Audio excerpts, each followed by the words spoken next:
Welcome to V3 news లక్ష్యం సమాజితం నేను విసాయసుదా ముందుగా హెడ్లైన్స్ చూద్దాం దక్షిణ మధ్య రైల్వే అధికారులతో కేంద్ర మంత్రి ఎంపీల సమీక్ష ప్రధాని మోడీ పర్యటన ఏర్పాట్లను పరిశీలించిన నేతలు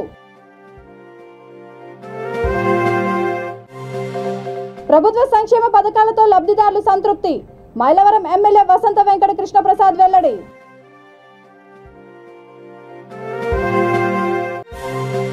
ఎన్నికలు ఎప్పుడు వచ్చినా మళ్లీ ఎగిరేది గులాబీ జెండానే మాజీ మంత్రి బీఆర్ఎస్ నాయకుడు కడియం శ్రీహరి జోస్యం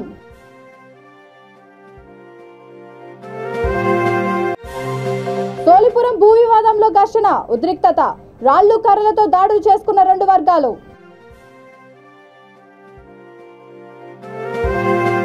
ఇక డీటెయిల్స్ చూస్తే ప్రధాని నరేంద్ర మోడీ పర్యటన ఏర్పాట్లపై సికింద్రాబాద్ రైల్వే స్టేషన్లో దక్షిణ మధ్య రైల్వే అధికారులతో కేంద్ర మంత్రి జి కిషన్ రెడ్డి బీజేపీ రాష్ట్ర అధ్యక్షుడు Karimnagar MP Bandi Sanjay Kumar party OBC Morcha అధ్యక్షుడు రాజ్యసభ సభ్యుడు డాక్టర్ కె లక్ష్మణ్ సమీక్షించారు సికింద్రాబాద్ రైల్వే స్టేషన్లో ప్రధాని పర్యటన ఆ తర్వాత పరేడ్ గ్రౌండ్స్ లో ఈ నెల 8న పార్టీ ఆధ్వర్యంలో నిర్వహించనున్న బహిరంగ సభ ఏర్పాట్లను వారు పరిశీలించారు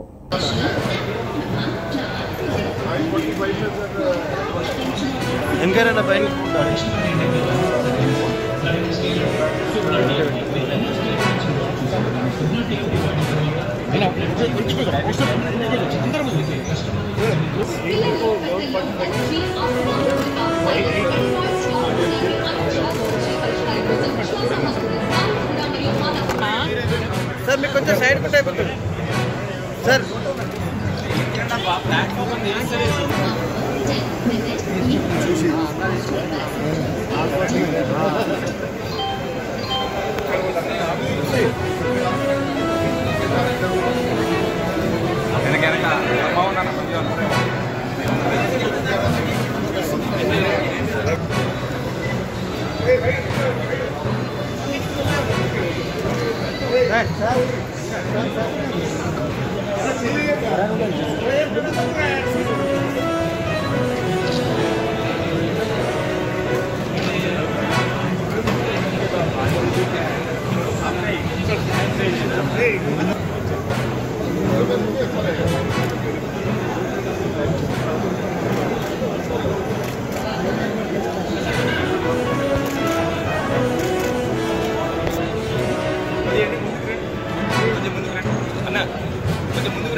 జగనన్న నాయకత్వంలోని రాష్ట్ర ప్రభుత్వం అమలు చేస్తున్న సంక్షేమ పథకాలతో పేద లబ్ధిదారులు పూర్తి సంతృప్తి వ్యక్తం చేస్తున్నారని ఎన్టీఆర్ జిల్లా మైలవరం ఎమ్మెల్యే వసంత వెంకట కృష్ణ ప్రసాద్ అన్నారు.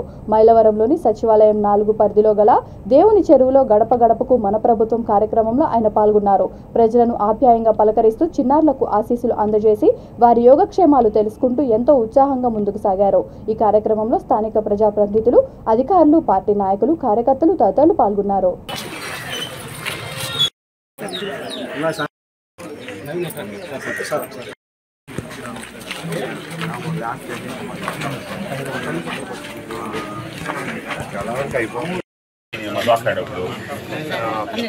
పిల్లల కాలేజ్ ఫీజులు పెట్టినాయండి. అమ్మఒడి వస్తుందమ్మా, రైతు భరోసా వస్తుంది. 40% రావాల్సిన పథకాలు వస్తుందమ్మా. రాష్ట్ర బాగున్నారమ్మా, పెన్షన్ ఉంటుందా? వాలంటీర్ సక్రమంగా ఇస్తారుగా, బాగా ఇస్తుంది. జగన్ గారు మమ్మల్ని పంపించారమ్మా. కోళ్ళకి అమ్మఒడి వస్తుందమ్మా, తనకు పెన్షన్ వస్తుంది. కోళ్ళకు కూడా గ్రూప్ డబ్బులు ఉంటే మాకు రావాల్సింది నాగిని అంటే వచ్చేది. అదే అంటే మీకు రావాల్సింది ఆగలేదు కదండి. ఒకసారి సతీష్ గారు అయితే మీ అబ్బాయికి స్థలం వచ్చిందండి. ఇంక వేరే పథకాలు ఏం కనిపించట్లేదు అబ్బాయి కార్డులో. రావాల్సింది ఏం ఆగలేదు కదా. ఓకే సతీష్ అంటే మ్యానువల్. అమ్మ ఆ కార్డులో మ్యానువల్ దాంట్లో గ్రూప్ డబ్బులు ఉంటే మాఫీ చేయని అమ్మ. కాంప్రహెన్షన్ డబ్బులు వస్తున్నాయి. పెన్షన్ వస్తుందమ్మా. ఎవరికి వస్తుందమ్మా? మీకేనా? రావాల్సిన పథకాలన్నీ వచ్చినాయిగా. అబ్బాయి ఇంత మంది పెంచాడా? అదే తెలియదు. అమ్మఒడి వస్తుంది. గ్రూప్ డబ్బులో 30,000 ఉంటే మాఫీ చేయని అమ్మ. ఇంటి స్థానం వచ్చింది. మీకు రావాల్సిన పథకాలన్నీ పెన్షన్ వస్తుంది. వాలంటీర్ సక్రమంగా ఇస్తారు. 45 సంవత్సరాల డబ్బు వస్తుందమ్మా. మీకు రావాల్సిన పథకాలు వచ్చి రాకుండా నాకు. నమస్కారం అమ్మా. వెంకయ్య గారా? అమ్మఒడి వస్తుందమ్మా. గ్రూప్ డబ్బులో 25,000 చూసుకుంటే మాఫీ అయ్యి. మీకు రావాల్సిన పథకాలు వచ్చింటే రాకుండా నాకు. రాణి పెన్షన్ వస్తుంది కదమ్మా. ఇంటి స్థలం కూడా వచ్చిందమ్మా. వాళ్ళకి అమ్మఒడి వస్తుందమ్మా. వాళ్ళకి ఇంటి స్థలం కూడా వచ్చింది. తెలంగాణలో ఎన్నికలు ఎప్పుడు వచ్చినా మళ్లీ గులాబీ జెండానే ఎగురుతుందని మాజీ మంత్రి బీఆర్ఎస్ నాయకుడు కడియం శ్రీహరి ధీమా జోసెం చెప్పారు. నల్గొండ జిల్లా కేతేపల్లి మండలంలో నకిరేకల్ ఎమ్మెల్యే చిరుమర్తి లింగయ్య ఆధ్వర్యంలో పార్టీ శ్రేణులు ఆత్మీయ సమ్మేళనంలో ఆయన ముఖ్య అతిథిగా పాల్గొన్నారు. ఈ సందర్భంగా ఆయన మాట్లాడుతూ ఈ ఏడాది అక్టోబర్లో ఎన్నికల నోటిఫికేషన్, నవంబర్లో ఎన్నికలు రావచ్చని అభిప్రాయపడ్డారు. సురక్షితంగా ఉంటుందని ప్రజలు భావిస్తున్నారని, 60% మంది ప్రజలు కేసీఆర్ వెంటే ఉన్నారని, మిగిలిన 40% కోసం అన్ని పార్టీలు పోటీ పడుతున్నాయని వ్యాఖ్యానించారు. పేదలకు సబ్సిడీలు వద్దు అని ప్రధాని మోడీ చెబుతున్నారని, కానీ కార్పొరేట్ శక్తులకు 12.50 లక్షల కోట్లు ఎలా మాఫీ చేశారని ప్రశ్నించారు. వేదిక పైన ఉన్న ఈ మండల జెడ్పీటీసీ గారికి, ఎంపీపీ గారికి, శ్రీ కల్వకుంట్ల చంద్రశేఖరరావు గారి ఆదేశాల మేరకు రాష్ట్ర వ్యాప్తంగా అన్ని నియోజకవర్గాలలో ఆత్మీయ సమావేశాలు నిర్వహించుకుంటున్నాం. ఈ ఆత్మీయ సమావేశాలన్నీ కూడా పండుగ వాతావరణంలో జరుగుతున్నాయి. మన నాయకులు, మన పార్టీ కార్యకర్తలు, పార్టీ కుటుంబ సభ్యులు, మన ప్రజాప్రతినిధులు అందరూ కూడా చాలా ఉత్సాహంగా ఈ కార్యక్రమాల్లో పాల్గొంటున్నారు. ఆత్మీయ సమావేశాల యొక్క ముఖ్య ఉద్దేశం వచ్చామా, పోయామా, మధ్యాహ్నంతో తిన్నామా అని కాదు. ప్రధానంగా ఈ ఆత్మీయ సమావేశాల యొక్క ముఖ్య ఉద్దేశం ఏంటంటే భారత రాష్ట్ర సమితి కుటుంబ సభ్యులందరం కూడా కలుసుకోవడం, పరస్పరం పలకరించుకోవడం, మన గ్రామాల్లో జరుగుతున్న అభివృద్ధి గురించి మాట్లాడుకోవడం, చిన్న చిన్న అభిప్రాయ భేదాలు ఏమైనా ఉంటే వాటిని సమన్వయం చేసుకోవడం, రేపు ఎన్నికలు ఎప్పుడు వచ్చినా సిద్ధంగా ఉన్నామనే ఒక నమ్మకంతో తిరిగి వెళ్ళడం. అదేవిధంగా తెలంగాణ రాష్ట్రం ఏర్పడిన తర్వాత కేసీఆర్ నాయకత్వంలో ఈ 9 సంవత్సరాల కాలంలో తెలంగాణ ఏ రకంగా అభివృద్ధి చెందింది, మన గ్రామాలు, మన పల్లెలు, మన మండలం, మన నియోజకవర్గం ఏ రకంగా అభివృద్ధి చెందింది, ఏ రకమైన సంక్షేమ కార్యక్రమాలు అమలవుతున్నాయని, 2014 సంవత్సరాల్లో తెలంగాణ ఏ రకంగా అభివృద్ధి చెందింది, ఏ రకంగా ముందుకు వెళ్ళింది అనే విషయాన్ని చర్చించుకోవాల్సిన అవసరం ఉంది. మూడవది, కేంద్రంలో ఉన్న భారతీయ జనతా పార్టీ, నరేంద్ర మోడీ గారి ప్రభుత్వం తెలంగాణ పట్ల వివక్ష కనపరుస్తున్నది, తెలంగాణ అభివృద్ధిని అడ్డుకునే ప్రయత్నం చేస్తున్నది, సంక్షేమ పథకాలను అడ్డుకునే ప్రయత్నం చేస్తున్నదో మనం చర్చించుకోవాల్సిన అవసరం ఉన్నది. నాలుగవది, అక్టోబర్లో రావచ్చు, నవంబర్లో ఎన్నికలు జరగవచ్చు. ఇంకా 5 మాసాలు మాత్రమే ఉన్నది. ఈ 5 మాసాలు మనం అందరం కూడా సైనికుల్లాగా, భారత రాష్ట్ర సమితి సైనికుల్లాగా గ్రామాన పనిచేస్తూ ప్రతి గ్రామంలో, ప్రతి కుటుంబంలో ఉన్న తదనంతరం 2009లో నవంబర్ 29 నాడు మరి తెలంగాణ రాష్ట్రం కోసం కేసీఆర్ రాష్ట్రుడు తెలంగాణ ఒత్తుడు నినాదంతో ఆమరణ నిరాదీక్ష చేస్తే 11 రోజుల తర్వాత కేంద్ర ప్రభుత్వం దిగొచ్చి తెలంగాణ ప్రకటన చేయడం జరిగింది. ఎప్పుడైతే ప్రకటన తెలంగాణకు అనుకూలంగా చేసిందో. జనగామ జిల్లా తరిగొప్పుల మండలం సోలిపురం శివార్లో భూ వివాదం ఘర్షణకు దారితీసింది. గొల్ల కుమారులకు సంబంధించిన భూమిలో అధికార పార్టీ నాయకులు ఫెన్సింగ్ వేయడాన్ని అడ్డుకున్నారు. ఇరు వర్గాలు రాళ్లు కర్రలతో దాడికి దిగడంతో పరిస్థితి మరింత ముదిరింది. దాడిలో పలువురికి తీవ్ర గాయాలయ్యాయి. జడ్పీటీసీ పద్మజ వెంకటరెడ్డి, బీఆర్ఎస్ నాయకులు తమపై దౌర్జన్యం చేశారని బాధితులు ఆవేదన వ్యక్తం చేశారు.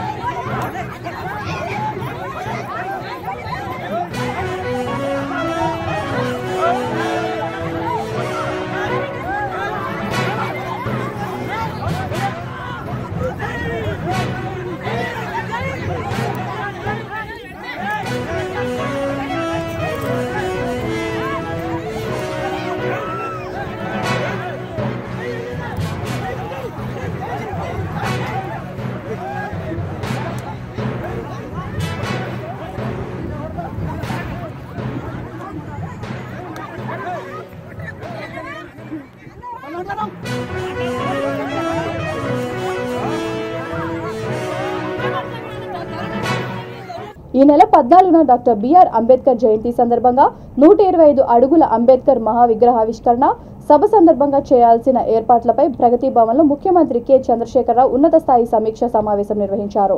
ఈ సమావేశంలో మంత్రులు కొప్పుల ఈశ్వర్, హరీష్ రావు, వేముల ప్రశాంత్ రెడ్డి, ఎమ్మెల్సీలు, ఎమ్మెల్యేలు, ప్రభుత్వ ప్రధాన కార్యదర్శి శాంతికుమారి, సీఎంఓ అధికారులు, ముఖ్య కార్యదర్శులు తదితరులు పాల్గొన్నారు.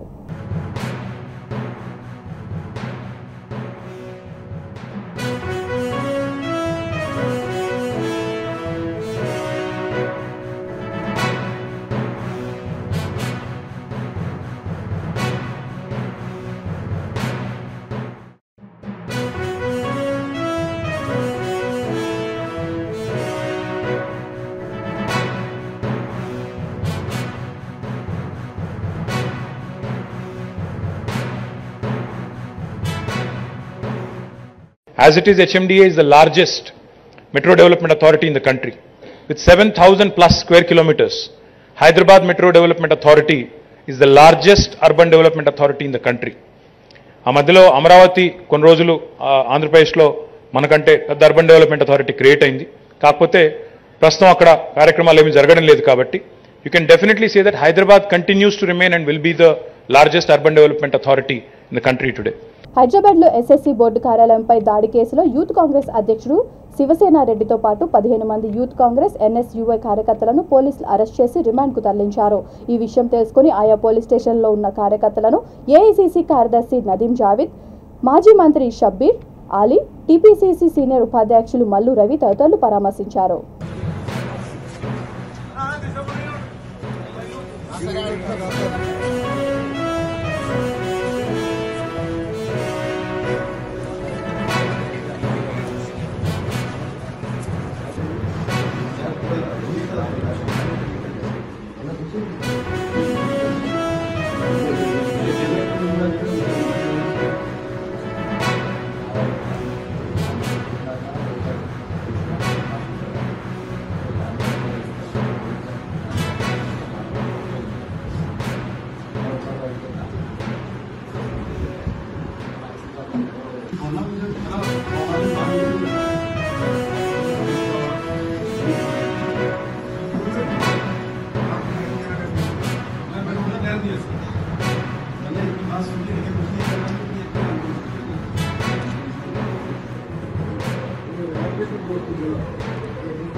ఈ రోజు నన్ను పేపర్లో చూసాను సార్, మీరు అందరూ కలిసి సార్ ఉంటారు. సార్ మొన్న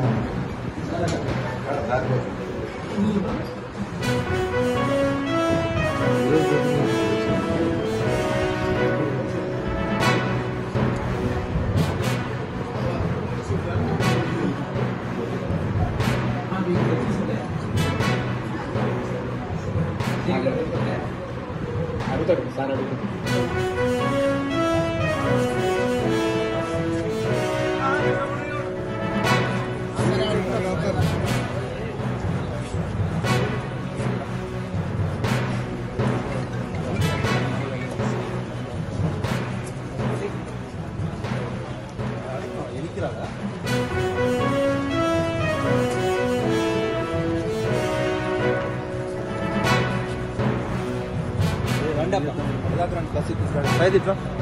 వినయ్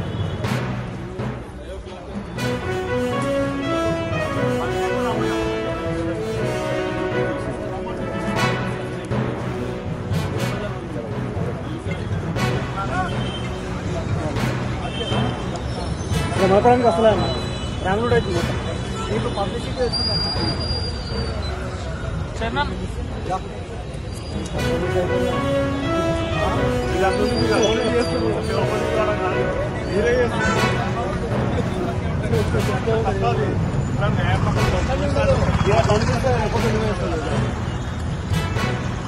ధారావాహిక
అనకాపల్లి అభివృద్ధిపై బహిరంగ చర్చకు తాము సిద్ధమని, ఇందుకు వైకాపా నాయకులు రెడీగా ఉన్నారా అని తెలుగుదేశం పార్టీ నాయకులు సవాల్ విసిరారు. మాజీ ఎమ్మెల్యే పీలా గోవింద సత్యనారాయణను విమర్శించే స్థాయి వైసీపీ నాయకులకు లేదని పార్టీ కార్యాలయంలో ఏర్పాటు చేసిన మీడియా సమావేశంలో అన్నారు. 1800 మంది పేదల ఇల్లు పోయి రోడ్డున పడితే అధికార పార్టీ నాయకులు ఏం చేస్తున్నారని ప్రశ్నించారు. కమిషన్లకు కకృతి పడే మంత్రి గుడివాడ అమర్నాథ్ ఇక్కడకు రావాల్సిన మెడికల్ కాలేజీని తరలించారని మండిపడ్డారు. 400 ఏళ్ల నూకాలమ్మ ఆచారాన్ని మంత్రి కించపరిచారని విచారణ వ్యక్తం చేశారు. అందాల పెళ్లి చేస్తానని 2019లో ఎలక్షన్లో గెలిచి అందాల పెళ్లి కాదు కదా, అంత అద్దాల పెళ్లిగా చేసి ఈరోజు చాలా అస్తవ్యస్తాలు చేసిన అనకాపల్లి చరిత్ర మీ అందరికీ తెలుసు. ఈరోజు మీరు ఏదో మాట్లాడాలని మీరు మాట్లాడుతున్నారు, కానీ మీకు కూడా లోపల బాధ, అనకాపల్లి ఎటువంటి అభివృద్ధి చెందలేదని తెలిసి మీకు కూడా బాధ ఉంది. అయినా ఏదో మంత్రి దగ్గర గొప్ప చెందాలని, ఆయన మన్నలు పొందాలని ఈరోజు మీరు అమర కోసం ఎంతో వైభవంగా చెప్తున్నారు. నిజంగా మీకు చిత్తశుద్ధి ఉంటే సంవత్సరం కిందట 4 రోడ్ల జంక్షన్లో మీ మంత్రి అమర్నాథ్ ఏదైతే ఈ టిట్కో ఇల్లులు, ఏ ఇల్లు కూడా వైజాగ్ వాళ్ళకి వెళ్ళకుండా నేను చూస్తాను, నిజంగా వైజాగ్ వాళ్ళకి కానీ టిట్కో ఇల్లు కానీ వెళ్తే నేను వెంటనే రాజీనామా చేస్తానని అన్న ఈ మంత్రికి ఒకసారి గుర్తు చేయండి. ఎందుకంటే 1800 ఇల్లులు ఈరోజు వైజాగ్ ధరలు వెళ్ళిపోయాయి. మీకు ఏమైనా చిత్తశుద్ధి ఉంటే మీ మంత్రి గారి చేత మీ అందరూ మాట్లాడిన నాయకులందరూ కూడా రాజీనామా చేయించి మీ చిత్తశుద్ధి చాటుకోండి. ఈరోజు ఈ పత్రికా విలేకరుల సమావేశం యాక్చువల్గా అభివృద్ధి మీద జరగాలి, రాష్ట్ర భవిష్యత్తు మీద జరగాలి.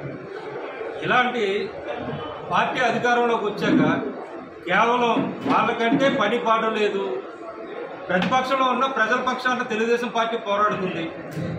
ప్రతిరోజు ప్రతి గడప గోవింద్ గారి నామస్మరణతో ఈరోజు అనకాపల్లిలో మారుమోగుతుండటంతో వీళ్ళెవరికి నిద్ర పట్టడం లేదు.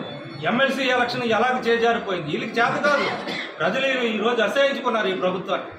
కాకపోతే ఈ చోటా మోటా నాయకులు వీళ్ళ హద్దు మారి అటువైపు గోవింద్ గారికి కూడా ఆయన గాలి ధూళికి కూడా సరిపడరు. కానీ వీళ్ళు నిన్న చేసిన లక్ష్మణ ప్రగల్భాలు ఏంటంటే పచ్చడి చేస్తాం, ఊళ్ళో తిరగనివ్వము, ఇడవడంటే తిరగడం పోవడానికి 82వ వార్డు నాది. నా పేరు పోలారు త్రినాథ్. పేట సెంటర్లోనే ఉంటాం. ఎవడొస్తాడు రమ్మనండి. ముందు మమ్మల్ని టచ్ చేసి మిగతా అధికారులు మీకు ప్రజలు ఒక అవకాశం ఇచ్చారు. అవకాశాన్ని ఉపయోగించుకొని వార్డును అభివృద్ధి చేయాలి. రకరకాలుగా మాట్లాడడం జరిగింది. అందులో మరి ముఖ్యంగా ఒక ఇద్దరు వ్యక్తులు, ముఖ్యంగా గొర్రె సూరిబాబు మరియు జాజుల రమేష్, వీళ్ళిద్దరూ కూడా ఒళ్ళు దగ్గర పెట్టుకోవాలని ఈ మీడియా ద్వారా మీకు తెలియజేస్తున్నాను. మీ యొక్క స్థాయిలో మీరు మాట్లాడితే అది చాలా గౌరవంగా ఉంటుంది. అనకాపల్లి చరిత్రలో ఎప్పుడూ ఇలాంటి పదజాలాలు ఎవరూ యూజ్ చేయలేదు. ఏ రాజకీయమైనా ఎలక్షన్ దాకా ఉండేది. తర్వాత మన అన్నదమ్ములాగా కలిసిమెలిసి ఉంటున్నాము. కానీ ఈరోజు చూస్తే రమేష్, నీ పదజాలం ఒళ్ళు దగ్గర పెట్టుకో నువ్వు. బాపట్ల జిల్లాలో 10వ తరగతి పరీక్షా కేంద్రాలను జిల్లా ఎస్పీ వకుల్ జిందాల్ సందర్శించారు. జిల్లాలో పరీక్షా కేంద్రాల వద్ద పటిష్ట బందోబస్తు ఏర్పాటు చేశామని, అక్రమాలకు పాల్పడితే చట్టపరమైన కఠిన చర్యలు తప్పవని హెచ్చరించారు. చీరాలలో పరీక్షలు జరుగుతున్న Bhashyam, Sri Chaitanya NRN PS municipal high స్కూళ్లను ఆయన సందర్శించి పరిశీలించారు. ఈ సందర్భంగా ఆయన విలేకరులతో మాట్లాడుతూ జిల్లాలో మొత్తం 103 పరీక్షా కేంద్రాలు ఉన్నాయని, ఆయా కేంద్రాల వద్ద 144 సెక్షన్ అమల్లో ఉందని అన్నారు.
నమస్కారం. మన బాపట్ల జిల్లా పరిధిలో ఎస్ఎస్సి ఎగ్జామినేషన్స్ ఈ రోజు నుంచి మొదలయ్యాయి. ఈరోజు ఫస్ట్ పేపర్, తర్వాత 18th వరకు ఇవి అన్ని ఎగ్జామినేషన్ జరుగుతాయి. మన జిల్లాలో 103 సెంటర్స్ ఉన్నాయి. ప్రతి సెంటర్ దగ్గర పటిష్టంగా పోలీస్ బందోబస్తు ఏర్పాటు చేయడం జరిగింది. పోలీస్ సిబ్బంది, మహిళా పోలీసు అన్ని సెంటర్స్ మీద ఏర్పాటు చేయడం జరిగింది. ఎవరికి కూడా లోపల మొబైల్ ఫోన్ తీసుకెళ్లేది, లేకపోతే ఈ స్మార్ట్ వాచెస్, స్మార్ట్ డివైసెస్ తీసుకెళ్లేది పర్మిషన్ లేదు. సో స్టాఫ్ ఉన్న, chief superintendent, teachers, invigilators, students ఎవరు కూడా లోపల ఏమీ ఫోన్స్ తీసుకువెళ్ళేది పర్మిషన్ ఎవరికి లేదు. సో మన జిల్లాలో పీస్ఫుల్గా ఎగ్జామినేషన్ అన్ని సెంటర్స్లో జరుగుతున్నాయి. సో అన్ని ప్రికాషన్స్ ఈ ఎగ్జామినేషన్ సందర్భంగా తీసుకున్నాము. సో ఈ పీస్ఫుల్గా and without any untoward incident examination complete అయ్యేటట్టు అన్ని ఏర్పాట్లు చేశాము, అన్ని కంప్లీట్ చేస్తున్నాం. Thank you. బాపట్ల జిల్లా తొలి ఆవిర్భావ దినోత్సవం సందర్భంగా సీఎం జగన్ కు ఎమ్మెల్యే కోన రఘుపతికి వైసీపీ దివ్యాంగుల విభాగం జిల్లా అధ్యక్షుడు చెల్లా రామయ్య శుభాకాంక్షలు తెలియజేస్తూ చీలు రోడ్డు సెంటర్లో వారు చిత్రపటాలకు పూలాభిషేకం, పాలాభిషేకం జరిపారు. అనంతరం ఎమ్మెల్యే నివాసంలో కేక్ కట్ చేసి వేడుకలు జరుపుకున్నారు. ఈ కార్యక్రమంలో చప్పవరపు బాలాజీ, సుంకల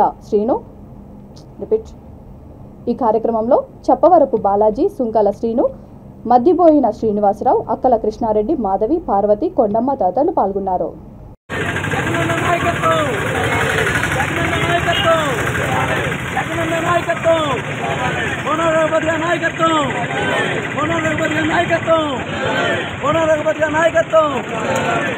ఈరోజు ఆంధ్రప్రదేశ్ మొత్తం కూడా ఒక పండుగగా జరుపుకున్న చోటు ఉంది. గతంలో 13 జిల్లాలు ఉంటే రాష్ట్రం మొత్తం మీద 26 జిల్లాలు చేసి జగనన్న అన్ని వర్గాలకి, అన్ని ప్రాంతాలకి ఈ రోజున అభివృద్ధి కొరకు జిల్లా భాగం అని చెప్పి తెలియజేస్తూ జిల్లా బాపట్ల కూడా జిల్లా ఇచ్చినందుకు జగనన్నకు మనస్ఫూర్తిగా ధన్యవాదాలు చేసుకుంటూ ఈ బాపట్ల జిల్లా కావాలి అనే ఒక పట్టుదలతో జిల్లా సాధకుడు మన ప్రీతమ నాయకుడు మన కోన రఘుపతి గారు కూడా ఈరోజు బాపట్ల జిల్లా కోసం ఎంతో కృషి చేస్తున్నాడు. మనస్ఫూర్తిగా ఆయనకు కూడా ధన్యవాదాలు తెలియజేసుకున్నాము. ఈరోజు బాపట్ల జిల్లా ఇచ్చేసినందుకు ఈ బాపట్ల జిల్లాలో ఉన్న నియోజకవర్గంలో ఉన్న ప్రజలందరూ కూడా సంతోషంగా పండుగ ఈరోజు జరుపుకుంటాం జరుగుతుంది. ఈరోజుతో కొత్త జిల్లా వచ్చే సంవత్సరం దీని మీద నియోజకవర్గంలో జిల్లాలో కూడా పండుగ కార్యక్రమాలు కూడా జరుగుతాయని చెప్పి తెలియజేస్తూ, అలాగే పెద్దలకు కావచ్చు, దివ్యాంగులు కావచ్చు, ఈరోజు జిల్లా వచ్చిన వల్ల అన్ని విధాలుగా కూడా ఉపాయాలు ఉన్నాయని చెప్పి తెలియజేస్తూ, జగనన్న నాయకత్వం, మనోహర్ నాయకత్వం తప్పకుండా బాపట్ల జిల్లాలో ఇంకా అభివృద్ధి భాగంలో ముందుకు వెళ్తామని చెప్పి తెలియజేస్తూ, ఈరోజు జిల్లా కావాల్సినంత విధి బాపట్లకి మన నాయకుడు మనోహర్ గారు బాపట్ల ఎంతో డెవలప్ చేసి అభివృద్ధి చేసి ఈరోజు ఈ రూపంగా తీసుకొచ్చినందుకు కూడా గణపతిగా ధన్యవాదాలు తెలుపుకుంటూ, జగనన్న సహకారంతో తప్పకుండా మళ్ళీ 2024లో బాపట్ల ఎమ్మెల్యే పునరావృతి గారు ఉండి ప్రజలందరూ కూడా మెజార్టీతో గెలిపెట్టడానికి సిద్ధంగా ఉన్నారు. ఎందుకంటే ఈరోజు బాపట్ల గుర్తుపట్టలేని పరిస్థితి. ఈరోజు ఇదే మనం బాపట్లైనా ఇంత డెవలప్ని ఈరోజు చాలా మంది కూడా పక్క జిల్లా వాళ్ళు కూడా ఎంతో కూడా పోటీ పడే పరిస్థితిలో ఈరోజు రఘుపతి గారు బాపట్ల డెవలప్ ఇష్యూలో ముందుకు తీసుకువెళ్తారని చెప్పి తెలియజేస్తూ, నిజంగా బాపట్లను జిల్లాగా చేసిన ముఖ్యమంత్రి వైఎస్ జగన్మోహన్ రెడ్డికి బాపట్ల నియోజకవర్గ మాజీ సైనిక సంక్షేమ సంఘం అధ్యక్షుడు ఎంపీటీసీ తాండ్ర సాంబశివరావు ధన్యవాదాలు తెలిపారు. ఈ సందర్భంగా ఆయన మాట్లాడుతూ, పరిపాలనా సౌలభ్యం కోసం రాష్ట్రాన్ని చిన్న జిల్లాగా విభజించి అభివృద్ధి పదంలో నడిపిస్తున్న సీఎంను ప్రజలు ఆదరించాలని కోరారు. కర్లపాలెం మండలం బాపట్ల నియోజకవర్గం నుంచి మాట్లాడుతున్నాను. ఈరోజు ముఖ్యంగా మీ ముందుకు రావడానికి కారణం, బాపట్ల జిల్లా ఏర్పడి 1 సంవత్సర కాలం పూర్తి చేసుకొని 2వ వసంతంలోకి అడుగు పెడుతున్న సందర్భంగా ముందుగా బాపట్ల ప్రజలకు, అధికారులకు, అనధికారులకు, మీడియా మిత్రులకు అందరికీ కూడా ప్రత్యేకమైన శుభాకాంక్షలు తెలియజేస్తున్నాను. అదేవిధంగా రాష్ట్ర వ్యాప్తంగా ఉన్నటువంటి ప్రజలకు కూడా అన్ని జిల్లాలు ఏర్పడి మరి 1 సంవత్సరం కాలం పూర్తి చేసుకున్న సందర్భంగా రాష్ట్రంలో ఉన్నటువంటి అన్ని వర్గాల ప్రజలకు కూడా శుభాకాంక్షలు తెలియజేస్తున్నాను. ముఖ్యంగా డాక్టర్ బాబాసాహెబ్ అంబేద్కర్ గారు రచించినటువంటి రాజ్యాంగం ప్రకారం వారి సూచనల మేరకు చిన్న రాజ్యాలు, చిన్న రాష్ట్రాలు, చిన్న జిల్లాలు చేసి ప్రజలకు పరిపాలన చేరువుగా చేయలేనటువంటి ఉద్దేశంతో ఏదైతే సూచించారో బాబాసాహెబ్ అంబేద్కర్ గారు, వారి సూచనల మేరకు మరి మన ముఖ్యమంత్రి జగన్మోహన్ రెడ్డి గారు మాట ఇచ్చి ఉన్నాడు. అంటే నేను అధికారంలోకి వస్తే చిన్న జిల్లాలు ఏర్పాటు చేస్తానని చెప్పి ఏదైతే మాట ఇచ్చాడో మాటకు కట్టుబడి మరి 13 జిల్లాలుగా ఉన్నటువంటి ఆంధ్రప్రదేశ్ని 26 జిల్లాలుగా చేసి మరి పాలకుల్ని, మరి అధికారులను అందరిని కూడా ప్రజలకు చేరువుగా తీసుకొచ్చి ఈ రోజున పరిపాలన సాగించడం, మరి 1 సంవత్సర కాలం పూర్తి చేసుకోవడం కూడా చాలా సంతోషం. మరి ముఖ్యంగా మా బాపట్ల జిల్లా గురించి చెప్పాలంటే, బాపట్ల ప్రజల్లో ఆకాంక్ష మేరకు మరి సంవత్సరాల తరబడి ఉన్నటువంటి కోరిక మేరకు బాపట్ల పట్టణాన్ని జిల్లా కేంద్రంగా చేసి బాపట్లను జిల్లాగా చేయడమే కాకుండా మరి బాపట్లకు ఒక మెడికల్ కాలేజీ కూడా ఇచ్చి బాపట్ల ప్రజల యొక్క మరి బాగోగులు, బాపట్ల ప్రజల యొక్క అభివృద్ధి గురించి ఆకాంక్షించినటువంటి జగన్మోహన్ రెడ్డి గారికి మా బాపట్ల ప్రజలందరి తరపున కూడా మరి ప్రత్యేకమైనటువంటి ధన్యవాదాలు తెలియజేస్తున్నాను. మరి చిన్న జిల్లాలు ఏర్పాటు అవడం వల్ల బాపట్లలో అధికారులు ఇక్కడికి రావటం, పరిపాలన జిల్లా కలెక్టర్ గారు, ఎస్పీ గారు, రెవెన్యూ డిపార్ట్మెంట్ అన్ని అందుబాటులో ఉండటం, ప్రజల యొక్క సమస్యలను ఎప్పటికప్పుడు ఇమ్మీడియట్గా ఫాస్ట్ యాక్షన్గా మరి ప్రజల సమస్యలను తీర్చుకోవడం కూడా మనం గమనిస్తూ ఉన్నాం. ఇవన్నీ చాలా శుభ పరిణామం. మరి అంతేకాకుండా చిన్న జిల్లాల వల్ల మా బాపట్లలో రైతులు మరి చిన్న రైతుల పొలాల భూములు రేట్లు కూడా పెరిగి చాలా సంతోషంగా ఉంటాం. దానికి తగ్గట్టు మరి వైద్యపరంగా కూడా మెడికల్ కాలేజీ రావడం కూడా చాలా సంతోషదగ్గ విషయం. అయితే ఇక్కడ బాపట్లలో ఉన్నటువంటి మిగతా రాజకీయ పార్టీ నాయకులకు అవ్వచ్చు, లేదా రాష్ట్రంలో ఉన్నటువంటి రాజకీయ పార్టీ నాయకులకు, అది తెలుగుదేశం. బులెటిన్ ముగించే ముందు హెడ్లైన్స్ మరొకసారి. దక్షిణ మధ్య రైల్వే అధికారులతో కేంద్ర మంత్రి ఎంపీల సమీక్ష. ప్రధాని మోడీ పర్యటన ఏర్పాట్లను పరిశీలించిన నేతలు. ప్రభుత్వ సంక్షేమ పథకాలతో లబ్ధిదారులు సంతృప్తి. మైలవరం ఎమ్మెల్యే వసంత వెంకట కృష్ణ ప్రసాద్ వెల్లడి.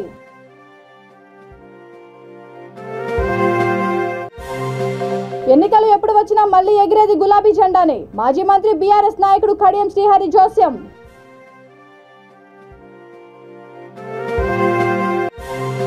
సోలిపురం భూ వివాదంలో ఘర్షణ, ఉద్రిక్తత. రాళ్లు కర్రలతో దాడులు చేసుకున్న 2 వర్గాలు.